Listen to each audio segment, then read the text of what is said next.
Welcome to the Coast to Coast podcast, brought to you by Play Picks and the Lines, coming to you from the West Coast. Josh Lander, joined by Nate Weitzer on the East Coast, as always, and we are moving right along in this Monday slate, Nate, looking at those Hornets and the Wizards, another rematch from a recent game that occurred. Make sure that you are liked and subscribed to the page, as we've also got a couple other videos up for you today, including that Bulls-Pacers game and a player props video that we love to bring you each and every weekday.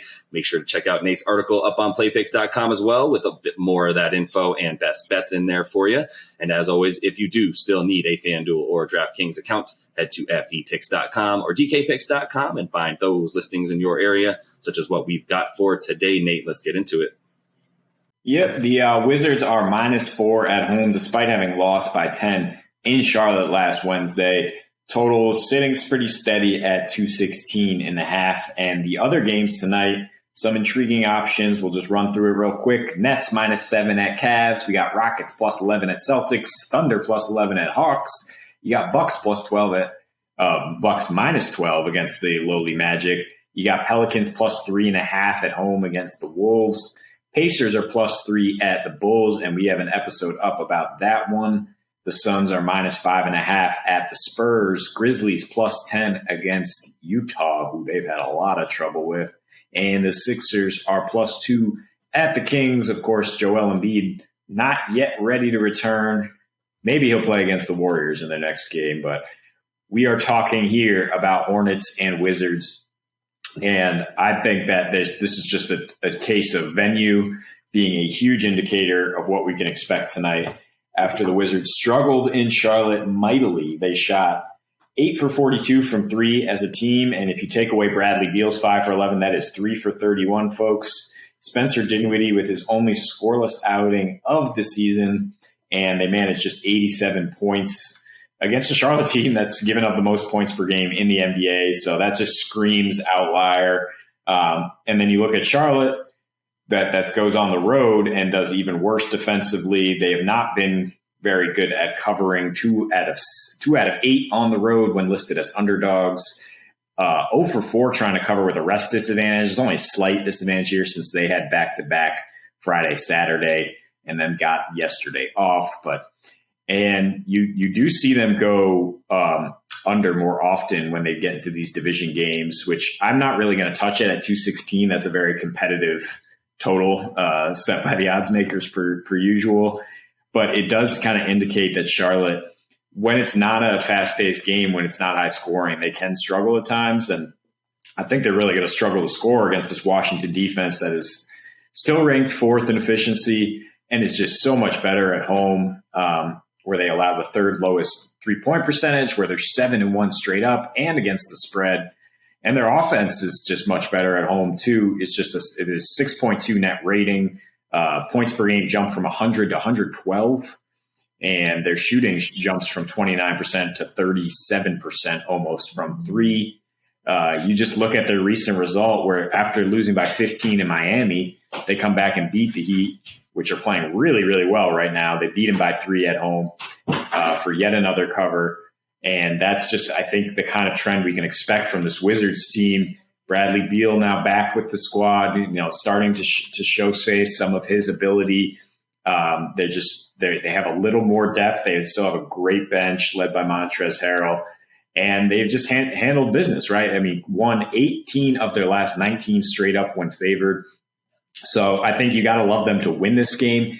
If you are worried about the 4 points or if it creeps up a little bit, use a teaser. And we got another option with the Bulls, who also are about 4-point favorites and we think will win at home. So just get them both down to money line and get you some even money, because I think both teams are going to win here.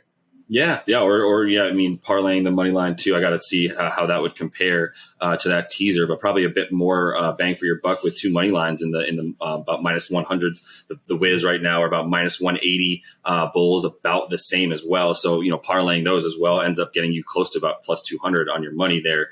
Feel really, really good about that as well, to be honest. But I think the Wizards. It's interesting that they came out as a defensive team. Obviously, they traded in a bunch of players for wing defenders. We've talked about this, like KCP Kuzma. You've got big guys down there like Gafford and Robin Lopez coming in. That's going to help your defense a ton too.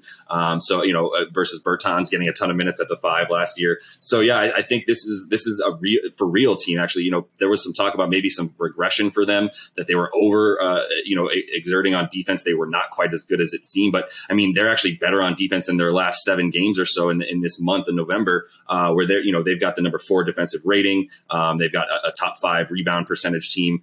So they're really locking down, getting the boards they need and going. And I do, the total doesn't necessarily scare me, to be honest. I know the Hornets, they put up boards and they put up points everywhere they go. But they are a much different team on the road. As we mentioned, 110 points on the road versus 114 at home for the Hornets. And they don't get to the line nearly as much or shoot very well from 3. That they shoot only about 34% on the road, which is big for them. And playing at the pace that they play at home versus on the road is a bit faster, as well as they're able to get it and go a bit more. And their pace on the road actually, while it increases, their efficiencies drop a ton. And they really just seem to try to make up for it by selling out and just getting it and going. And I'm not really as worried about that with a Washington team that, like I said, they're still in the top 4 in rebound percentage as well as defensive rating there. So this is a game that I actually do feel pretty good about the under. And really that recent success for Washington in those games where they, those sort of revenge games, as you mentioned, against Miami, and being able to cover when they are favored. That's the thing to me, is just how, like you said from the jump, it's the venue for what it's for both teams. Charlotte on the road, failing to cover as they have, and then Washington at home just being maybe the best team in the East when they're at home specifically right now. I would feel really good about that. I would consider teasing this game, if you want to even a bit more juice, tease this game down, tease the total down, throw in that Bulls game and tease that in there as well, that 3-teamer, get about plus 180 on your money, feeling pretty good about the game having less than 220 points for sure. Yeah, there is a lot to support the under, you're right, especially because, the Hornets like to score in transition. Well, the Wizards are giving up the second fewest fast break points per game, just 9. When they have a little extra rest, they are 4-0 to the under. When they're favored, they're 5-1 to the under. They've gone under in 4 straight meetings with the Hornets, including that really low total in Charlotte. And 8 of their last 9 games overall have been under. They tend to win on defense. I think that this is a really tough matchup for LaMelo Ball, who shot just 4 of 18 from the field in that last game. And his prop at 19.5 points, I would go under that for sure. And then I would just look at the Hornets overall going under 106 points, because I think we expect Washington to win, and that's what we like to do when we have a home favorite that we're not sure how efficient they'll be on offense. We think they'll be efficient enough to win, but we know or feel very confident that they'll be efficient enough on defense to shut down the road team, to hold them below their average, which is only about 106 on the road. So, I think you can go under there with Charlotte. Well, what a time in terms of betting on Washington. Last year, we just kept taking advantage of knowing they were going to have 260-point totals. Brad Beal was going to get 30 points, and we knew all of that stuff. It's not the case this year. It's actually pretty fun to bet on Washington. I do think they'll be a top 6 seed before all is said and done. So I do think they're for real. And then, as we say, like when we feel good about this team winning at home, there's a way that they've done that. They've won at home with their defense and keeping the totals low. Charlotte has lost their games on the road by not being able to score the 110 to 115 points a game that they're used to. So at any rate, that is all the time we have for today. Nate, make sure you are liked and subscribed. Got a couple other videos up for you today. And until we see you next, happy betting.